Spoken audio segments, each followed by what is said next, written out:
Hello everybody, and welcome to a new episode of Gaming in the Wild, a video games podcast about games from the artistic, creative side of the tracks, from indie to AAA.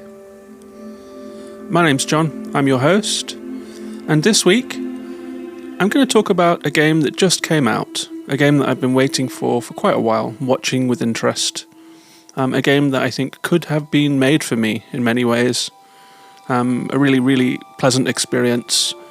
I wanted to get the podcast out early. There's some critical discourse about this game forming online, and I feel like it's been missing the point a little.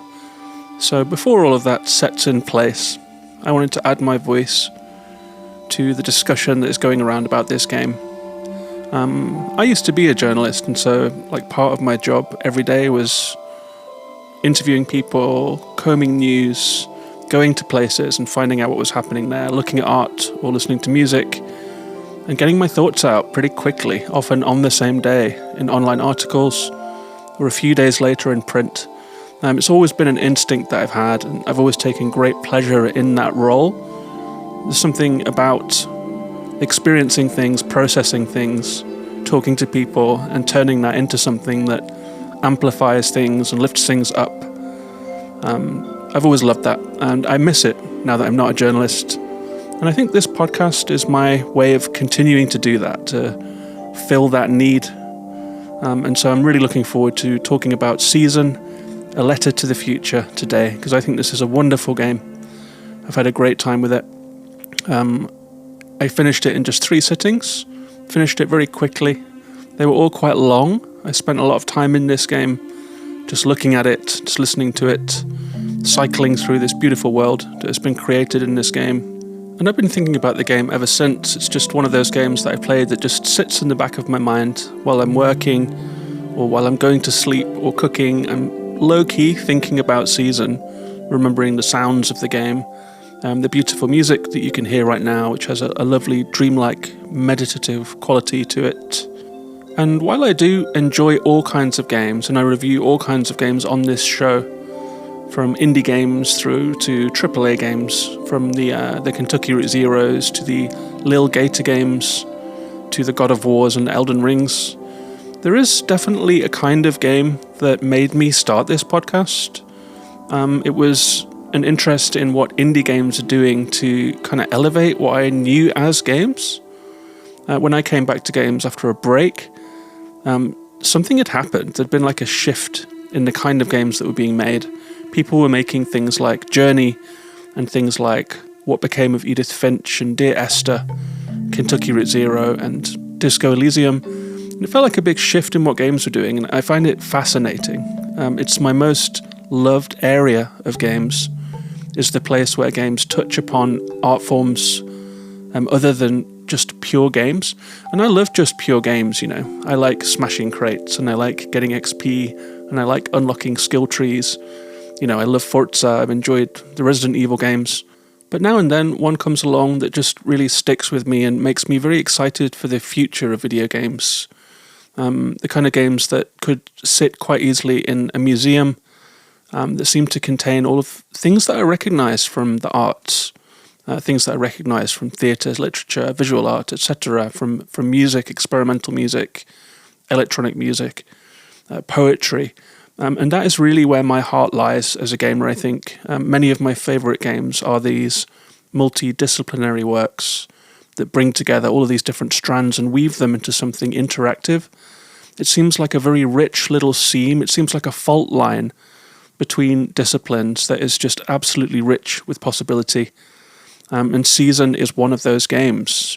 It's not a perfect game, but it is a really good one.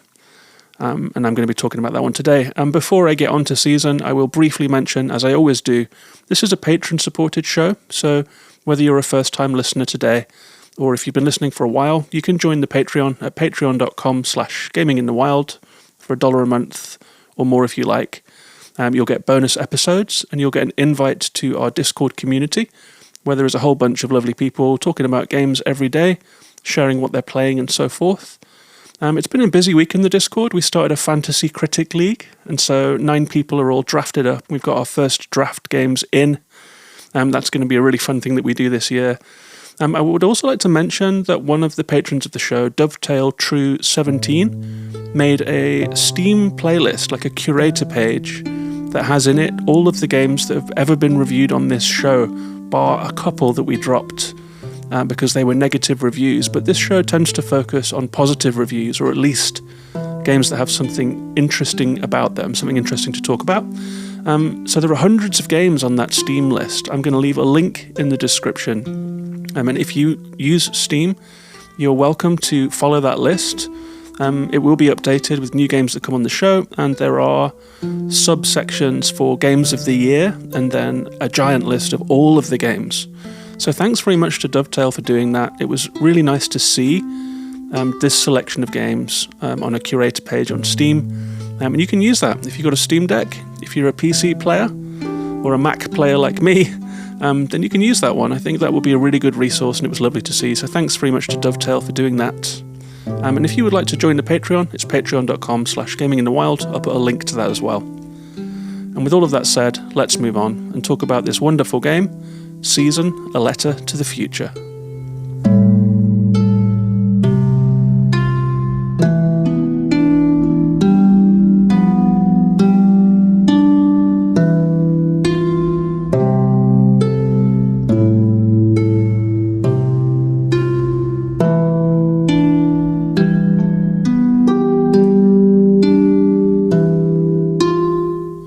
So Season: A Letter to the Future is a game by Scavengers Studio, a French-Canadian studio, I believe, who have made one game before. It was a very different game, some kind of battle royale. This game came out on PlayStation and PC only. I played it on PlayStation 5. I was supplied with a code, so thank you very much to the publisher for that. I think before I talk about it, I have to just mention at the very least, as due diligence, that this game had a bit of a troubled development. There were some accusations in the studio in which women came forward and accused the CEO of toxic behaviour and abuse. That CEO resigned. Another CEO left. There was an investigation into it. There is a lot of news out there about it. I'm not going to try and parse that story for you, but it doesn't feel right to talk about the game without at least mentioning it. So there are some good stories on gamesindustry.biz if you would like to know about what happened in Scavengers Studio. The game was a little bit delayed. It came out this week on January 31st, 2023. It has been reasonably well received on Metacritic. It has 77 on PlayStation and 82 on PC, but the reviews are still coming in. How Long to Beat has it at 5 to 10 hours. I think I played over 10 hours of this game, but I took it very, very slow. I think if you beelined it, you could rocket through this quite quickly. But I would really recommend taking this game very, very intentionally slowly and just soaking it in. I think the best way to play this one is to take your time with it. Turn up the sound, turn down the lights, and just really absorb yourself in it, which is what I did. The developers say, experience a story as you witness the last breath of a season. Document, photograph, and record sounds. Through a bicycle journey, collect a vision of the world around you for the future. And I say of this one, a troubled season is coming to its end, and afterwards the world will move on and forget. As Estelle, we're invited to bicycle through the lush roads and trails, forests and hills of a valley that will soon be gone, documenting the sights, sounds, and lives we find there for an imagined future. You may have seen Season. It was on PlayStation State of Play last year, and there were some really amazing shots in there of you as the main character, Estelle, who is a black girl who is wearing these round mirrored shades with short cropped hair and wearing a really nice outfit with a white shirt and high-waisted trousers and a leather bag with badges on it. She's a pretty cool main character. I think she is largely unnamed, but I've seen her referred to in some places as Estelle, so I don't know if she was at some point named and then they decided not to name her. But she's a very, very cool character. And in the trailer, we saw Estelle walking around, recording, photographing, and cycling down hills in this widescreen world. And it was a very striking trailer with lovely music. The game has a phenomenally good soundtrack by Spencer Doran that mixes together the sounds that you are hearing in worlds, such as wind chimes and wooden wind ornaments and the sounds of the environment, with just really gorgeous meditative music of various different kinds. It's a really good soundtrack. And Estelle has a wonderful voice performance as well, a very thoughtful voice performance by Maureen Adelson. And that really, really helps with the game. And it really helped people to hook on to the idea of what this game was. And it starts with a really, really striking beginning that I absolutely love. I've heard a couple of people in reviews that did not like the beginning and found it slow. I am quite the opposite. The game begins when you wake up in your family home and you can hear sounds, you can hear singing coming from another room. You get out of bed and you can walk around and just look at things. You can look at pictures. You can look at a picture of your father, and Estelle will tell you that he has passed away and long gone. You can look at a few photographs and possessions and just get little snatches of information about the village that you are in, Cairo village, the kind of village that it is. It's a village for healing. And you start to learn a little bit about our protagonist and about her family situation and about where she lives. And you come into the kitchen and there is a lovely little moment where your mother is singing, she has her back to you, she's cooking, you can hear the bubbling. And you kind of just freeze in the moment and you're given a choice. You can let the moment continue, or you can talk to your mother. And I let the moment continue, and then she turns around eventually and notices you. But right from the off, this was a striking moment to me. It really snapped me in. It felt very real. There is a certain intimacy to sharing space with someone, to living with someone, to hearing them humming in another room. It's something that I love. It's something that a lot of people love, I think. And right from the first moments of this game, I was getting a sense of intimacy and quietude and personal moments happening in front of me. And it set the tone really well, I thought. And you and your mother talk a little. You find out that today is the day that you are going to leave Cairo village for the first time in your life. The village is a sealed-off village where people come to heal. The outside world does not come and no one leaves. But you, as Estelle, have a curiosity in your heart. You also learn that this world is a world that is divided into seasons. And we learn that seasons aren't like the seasons that we know, of spring and winter and so forth. But rather they are like moments in time that stretch over decades, like an era, like a little era. And this era is coming to an end. And you want to go out and find out what the personality and the character of this season was. There have been seasons before. There was a season of war. There was a golden season. And this season seems to be a listless kind of season. And so you want to go out into the world, to take your camera, to take your recorder, to take your journal, and to document the dying days of this season for the future. Your mother is loath to let you go, of course, but she understands. And you do a little ritual together where you have to collect things that are important to you. You have to collect memories, and you will combine them into a powerful amulet that will protect you from forgetting, because apparently that is something that happens out in the world. And so you walk around the kitchen looking at things like a wax candle, like pictures, like a ginger drink. And Estelle has memories connected to all of these things. You can pick some of them, you combine them into the amulet.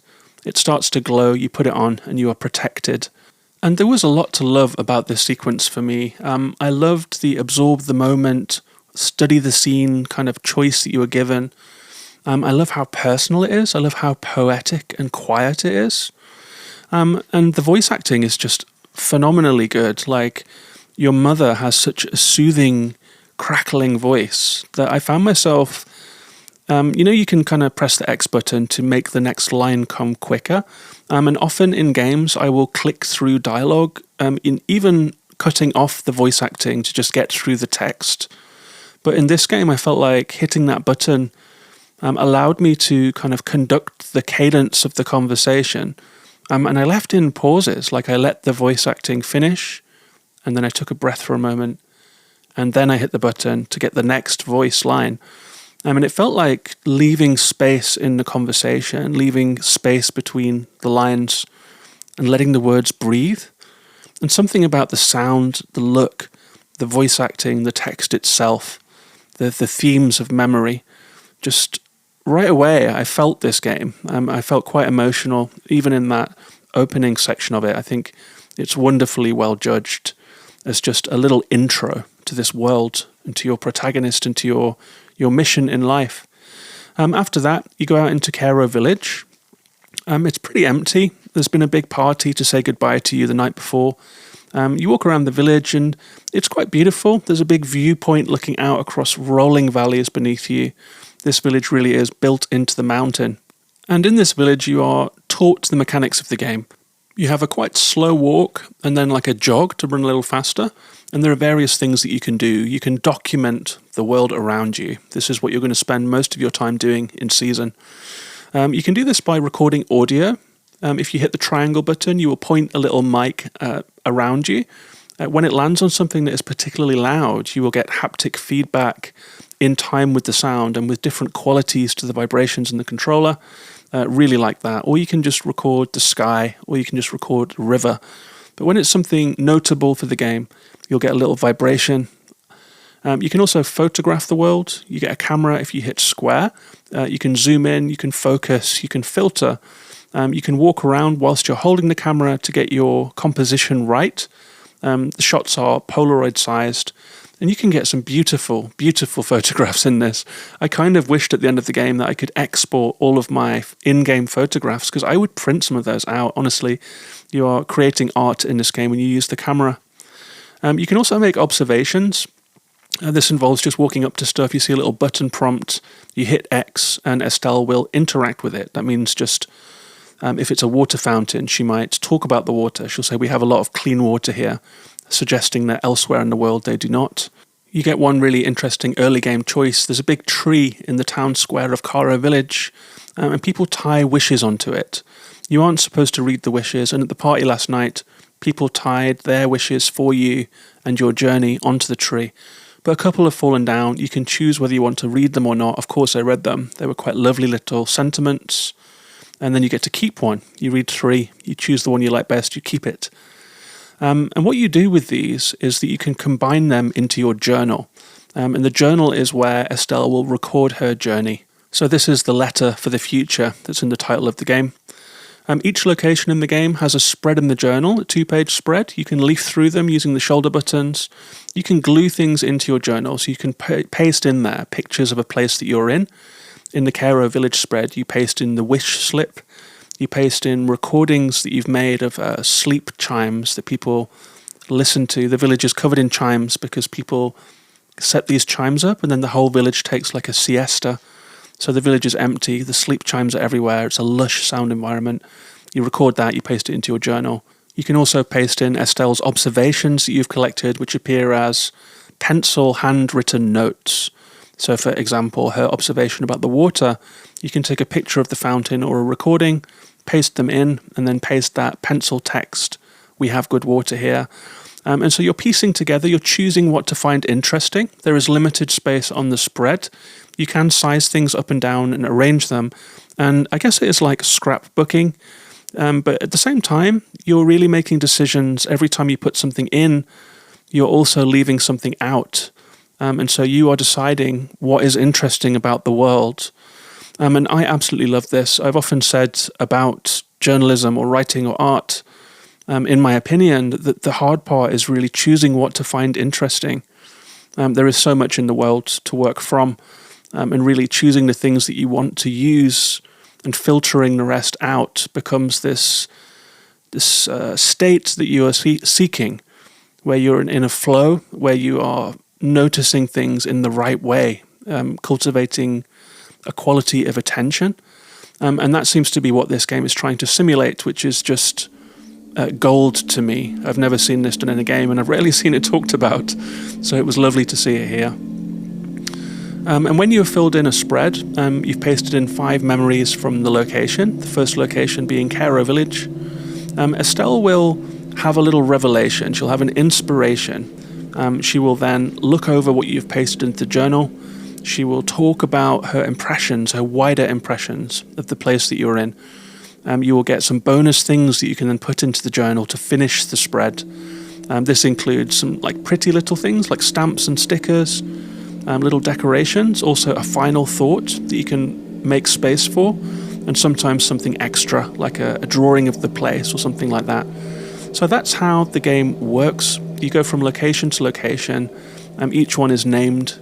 And when you get to a new one, you can look around, notice things, photograph things, record things, paste them all into your journal, and then you have recorded that place. And that's really what the game is all about. It's about recording moments, it's about recording places, and writing a letter to the future. And I absolutely loved this structure for the game, and I took great pleasure in doing it. Every new location I completed, I took great pleasure in arranging my thoughts, or Estelle's thoughts rather, arranging the pictures, choosing what to put in, choosing what to leave out, and making this beautiful document of this world.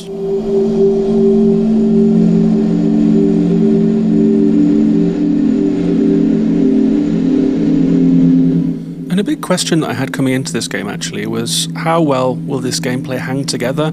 There have been games before where you record sound. I think the one that everyone thinks of straight away is Miles Morales, where you're recording the city sound. There was also some of that in Norco. They used recording sound as a puzzle-solving mechanic, playing recordings to people and so forth. I didn't love those uses of sound in those games, and here I do. I'm really happy that is the case, because looking around the world for visual cues like the photographs and scanning the world with a microphone for sound, it can be tedious. There have been a lot of games where that wasn't great. I think of things like Miles Morales, I think of things like Senua's Sacrifice, where you're looking for environmental symbols that you match with runes. They are ways of making you look at the world for longer, and I get that that is something that works from a game design point of view. You want people to spend time in your carefully constructed worlds. I get that, but sometimes I feel like they are holding me back a little and making me stay longer than I wanted to. I was worried that would be the case in Season, but it's really not. Collecting and observing here is pretty free form. There are usually many things that you can observe, or more than you need at least, in order to complete an area. But as you notice things like a broken tree, or a red bottle and two glasses on a stone wall, like a scene where two people sat and drank together, or a ragged poster peeling off a wall, or a pile of paper on the ground, you can choose whether or not to take an interest in it, whether or not to photograph it, whether or not to make a recording. Sometimes, if you do so, Estelle will tell you something about it. You'll get a memory, you'll get a couple of lines of voice acting. Sometimes you won't. And I think that this is really good. This encourages you to try out observing the world to a degree that you want to. You will never really struggle to fill your notebook and to move on from place to place and to complete an area. I'm not even sure that you have to complete the areas to progress, honestly. So it's quite free and open. But I found that what this did was to encourage a sense of attunement in me, where I was looking around at the world, noticing things and deciding whether or not to discard them or to take interest in them. And it felt intuitive and desirable rather than something I was being made to do for my progress. I started thinking that if I look more, I will learn more. And so I slowed right down and started to notice the details of the world around me in a way that felt a little bit like meditation. That's what you're trying to do when you meditate, is to slow things down, to take things in and to let the world be how it is. And the game gave me that. It gave me that sense of calm, a sense of being the right way in the moment. And that's a pretty powerful thing for a game to inspire, I think.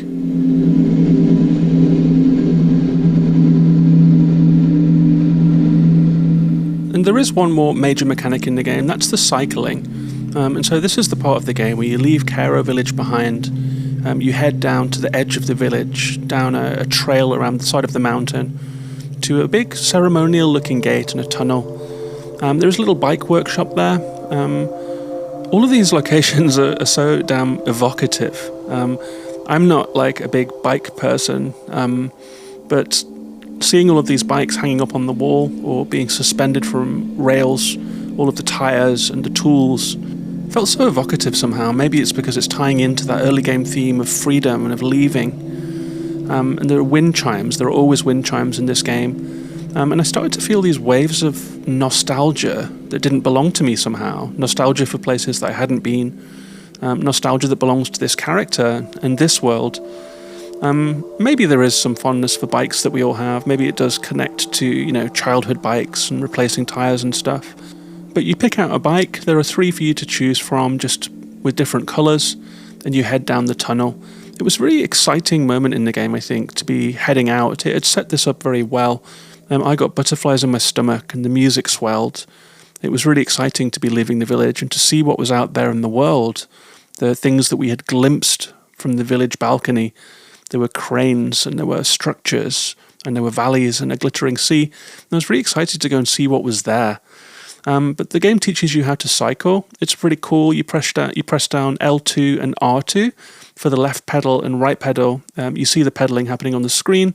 You get resistance based on the slope and surface that you are bicycling on. And then when you hit full speed, Estelle just takes over, and the speed goes into autopilot, and you're just controlling the bicycle's direction at that point. In a way that feels really nice. There is a nice sort of coasting freedom to biking. And I think that they nailed that here. The first place that you come to is a disused post office in a courtyard. There is paper blowing around on the ground. There is a little bell tinkling in the wind. Everything feels really steeped in nostalgia here. It's like a dead letter office. It hasn't been used for a long time. We start learning about the world. We learn that Cairo Village has been sealed off because of something bad happening out there, even to correspondence, and that no one comes down here anymore. So it's like a disused post office, and we can rifle through some mail, read some postcards. There is a giant pulley with cable cars going down into the valley below, disused and creaking. You can record that creaking. You can record the bird song from the birds that have made nests in this old structure. And we see a table with 3 postcards. One is for Cairo Village, and it says, "Don't try to visit Cairo Village. It's not that kind of destination." And the postcard is written from someone called Conway, which just must be a shout out to Kentucky Route Zero's delivery man, the main character of that game. Definitely a little shout out. Conway is not a common name, I think. There is also a postcard from Tieng Valley, a nice looking place with fields, people sitting in fields, and there's a message on the back of that one too, just personal messages, small messages about the world. And finally there is one from the Azan Islands with a question mark. The Azan Islands? I don't know why the question mark is there, as if it is in question whether or not it really exists. And that's kind of a recurring theme for me, I think, this feeling of this place existing on the edge of memory, of forgetting, of everyone seeming to forget, of questioning what is the reality of this place, what will it mean when the season ends, will it still exist in our memories, will it exist in our minds, will it exist in history? History seems very patchy in this game. And this all adds up to a really powerful atmosphere where it's dreamlike. It feels like you're on the edge of a dream. And after you have completed this scrapbook page about the post office, you leave Cairo Village for real, and you go out on your bike and you go down a big hill into a wide valley.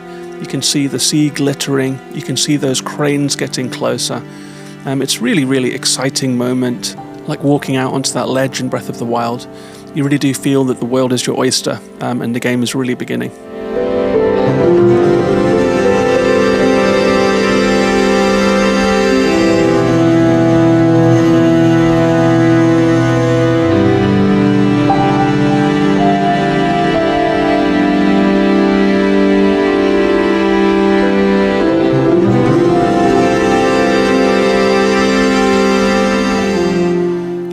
The next part of the game, there's a little bit of a strange decision here. It's one of the few big critiques I have of the game. I was going to save them for the end, but I should sprinkle them in.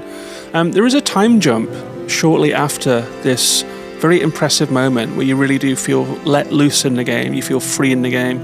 You're itching to go and explore. There is a time jump.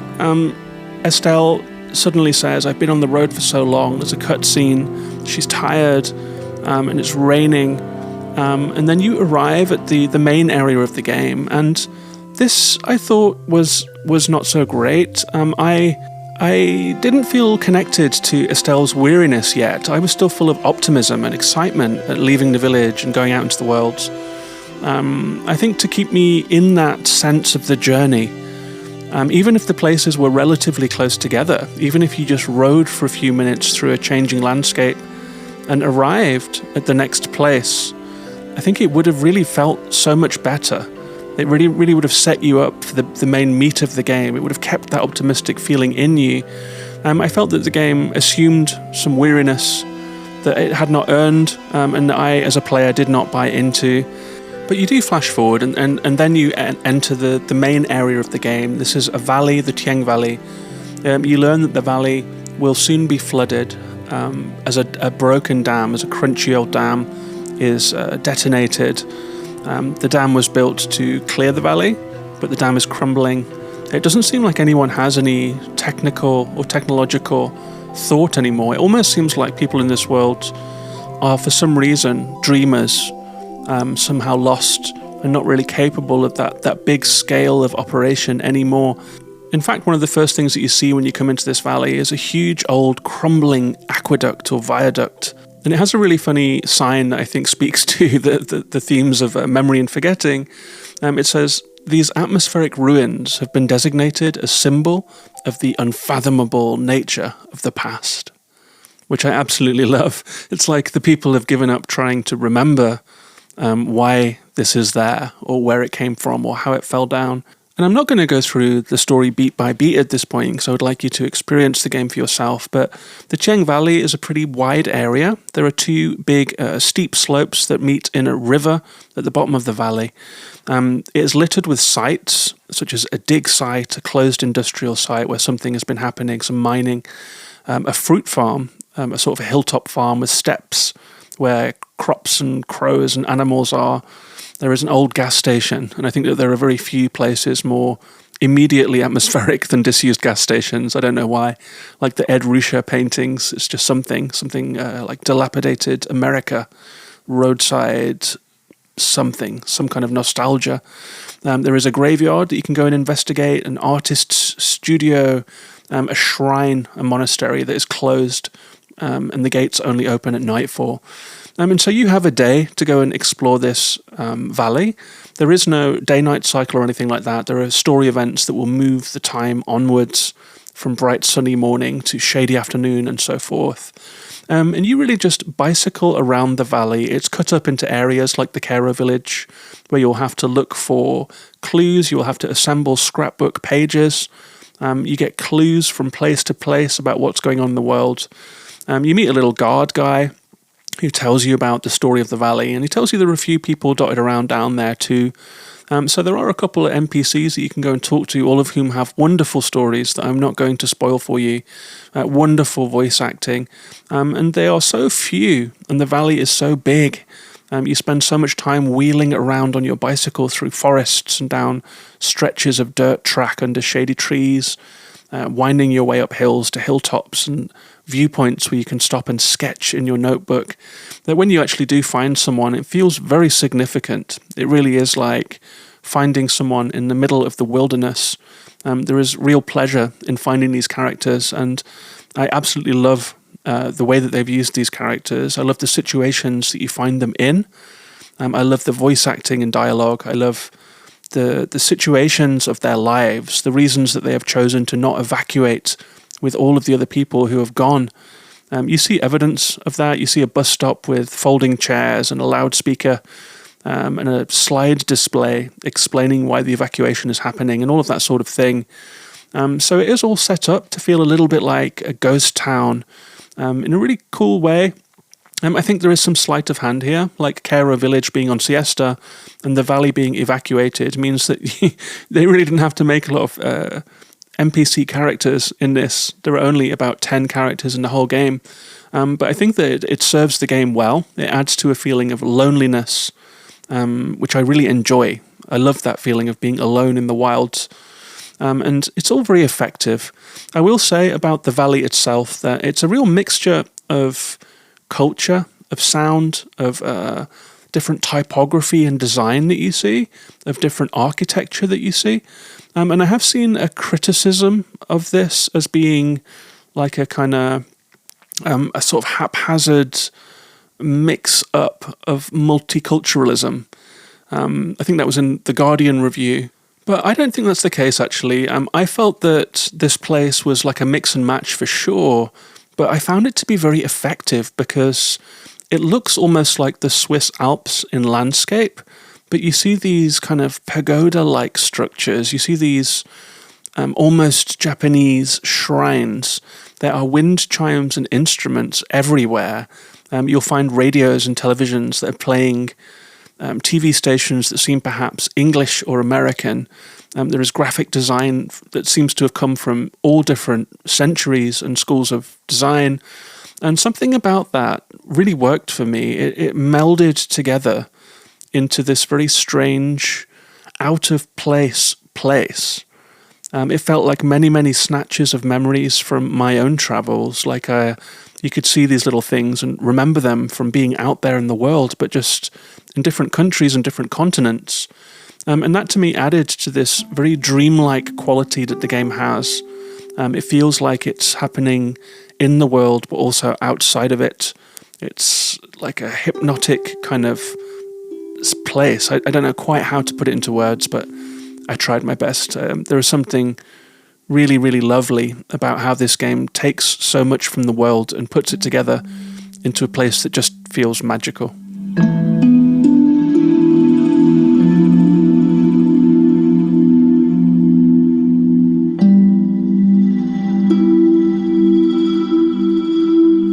And it also adds to the deepening sense of mystery as you explore.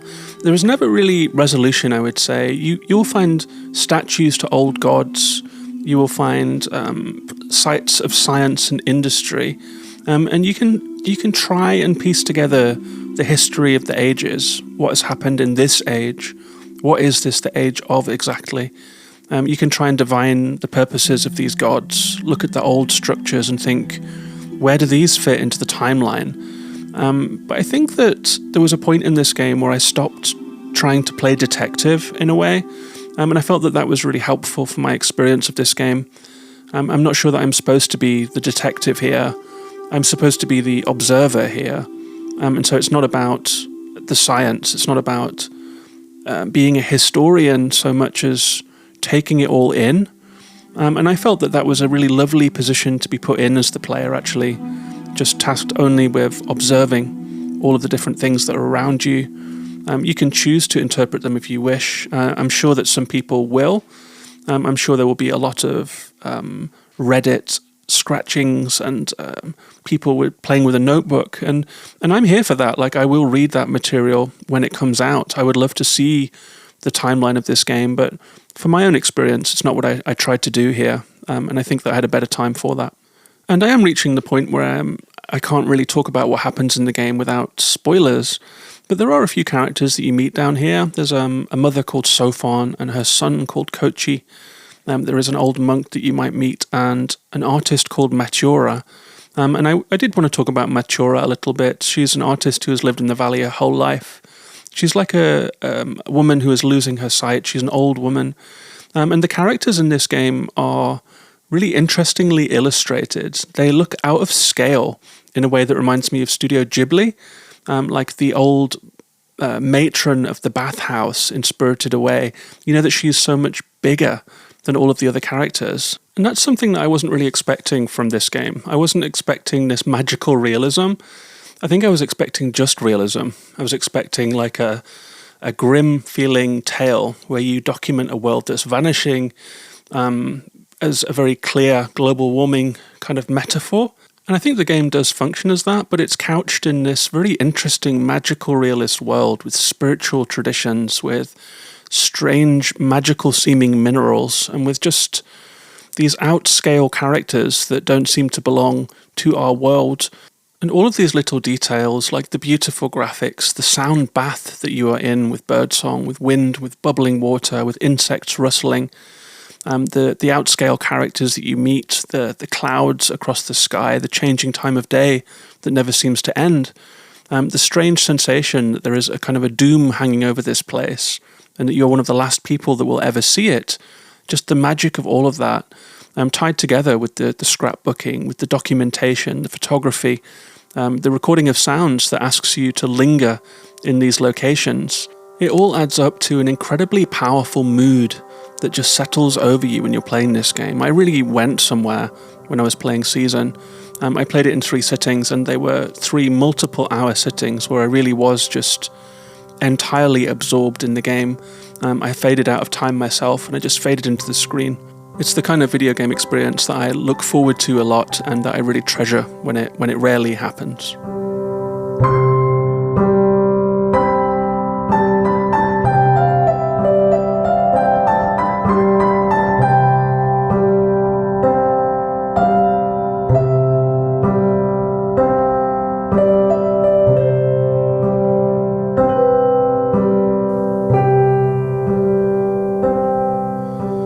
And so to round off by talking about some of the strengths and weaknesses of the game, I've got a few notes here for that. In the good section, there is a warmth to the game. I think the voices, the sounds, the colours, the drawing, the feeling of nostalgic reverie that I got in this game. A rare feeling of being very much in the moment. It's rare in life, never mind in video games. I love the sketches that you do. I love the tactile nature of scrapbooking, of taping things in, of using your microphone, of gathering this picture, and then getting to experience the thoughts that the character has about them.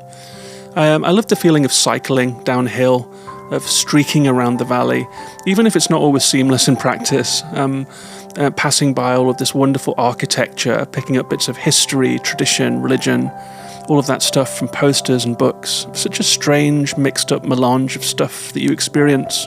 I loved that the game felt out of time, out of space, one step out of reality, just like somewhere that you would imagine on the edge of sleep. It has a very effective, dreamlike quality.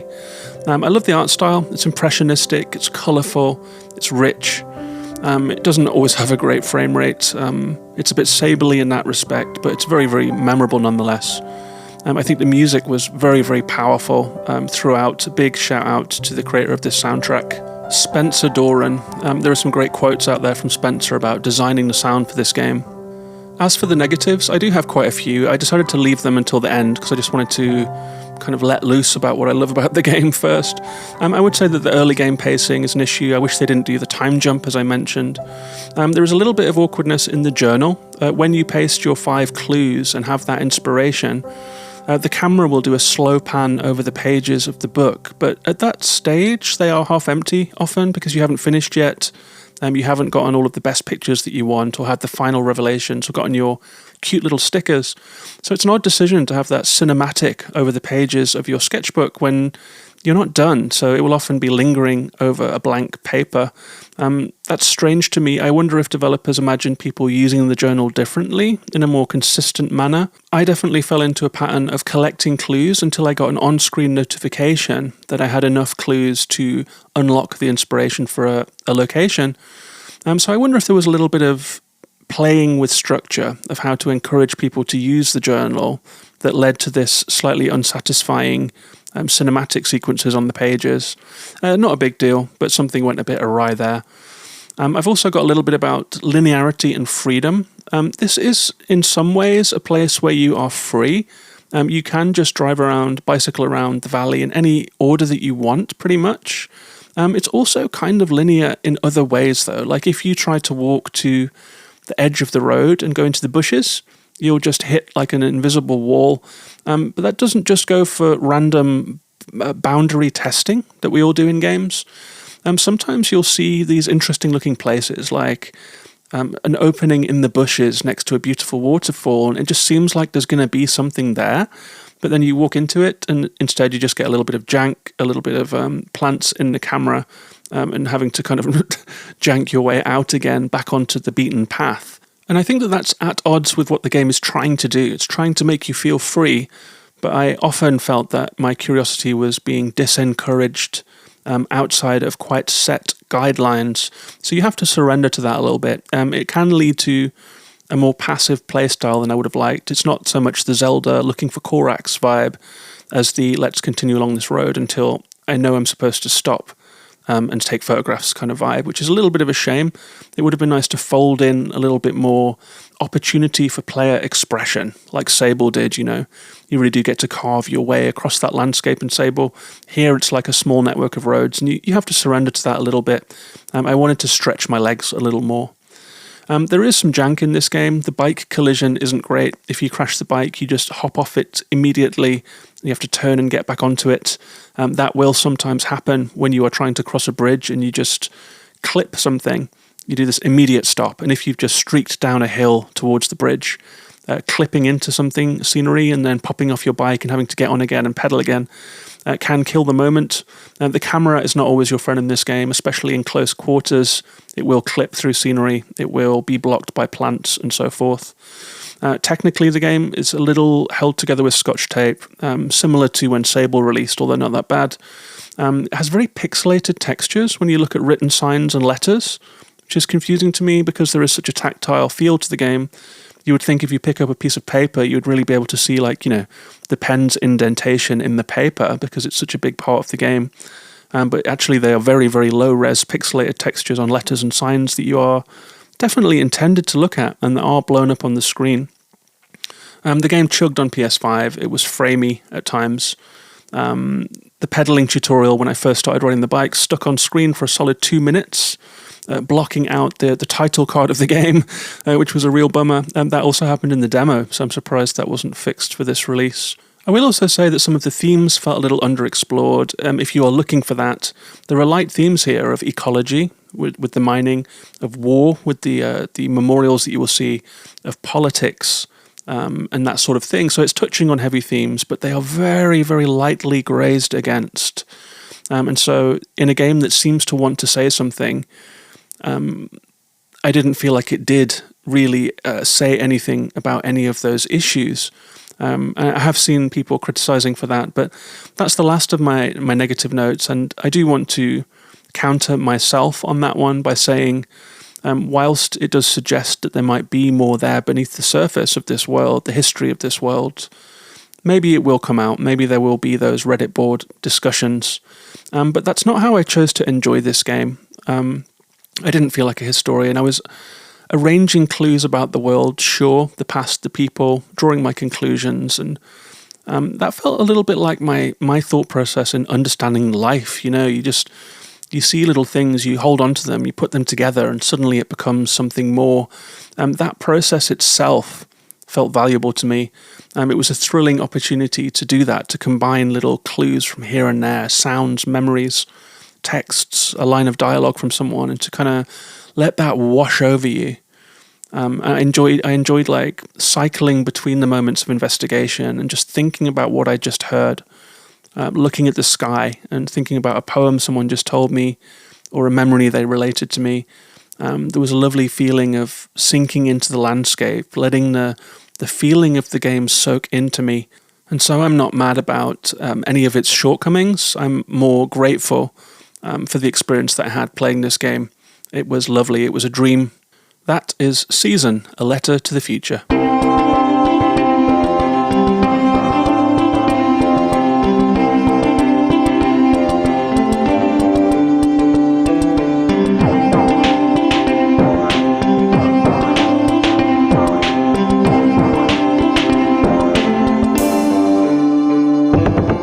So I hope you enjoyed that review of Season, a Letter to the Future. I'm going to put this podcast out today a little early, 48 hours earlier than usual. And I am putting it out early because I'm low-key mad with the coverage that I have read and heard about Season, a Letter to the Future. When I'm really in love with a game, I can't wait to hear what other people thought about it. And I've listened to some reviews, some from people I know, such as friend of the show Brad. He didn't love it, which is fair enough.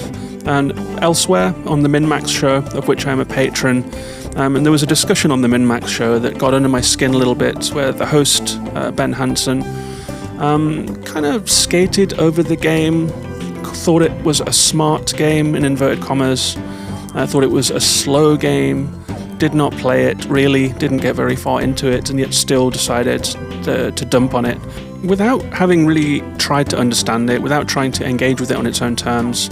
And I'm seeing some of that reflected across games media. And the reason that I opened the show talking about journalism and the instinct to analyze and to express is that putting out this podcast early, this is my little attempt to do that.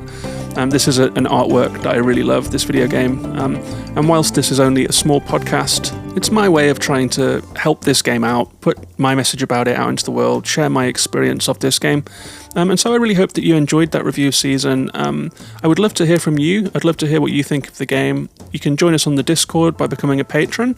That's patreon.com/gaminginthewild. You can talk to me on Twitter at gaminginthewild. Thanks to everyone who leaves reviews and ratings on the podcast and likes and shares, who shares it with friends, who spreads the word about the show. And most of all, thanks very much to my patrons. I love talking to you all every day, and I really appreciate all of you. I'll be back next week with a new episode. I think it might be about a game called The Forest Quartet, a 1-hour game about similarly thoughtful, similarly about loss in some ways, similarly about memory. I had a lovely time with The Forest Quartet. It was only an hour long, and I think I could probably talk about it for that length of time. Or maybe it will be about something else. We'll see how it goes.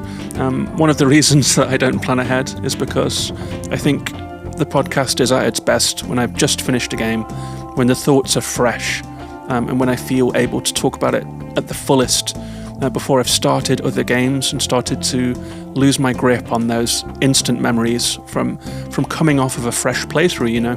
I'm very much coming off a fresh playthrough of Season. But either way, I'll be back next week, and I hope you'll come along with me.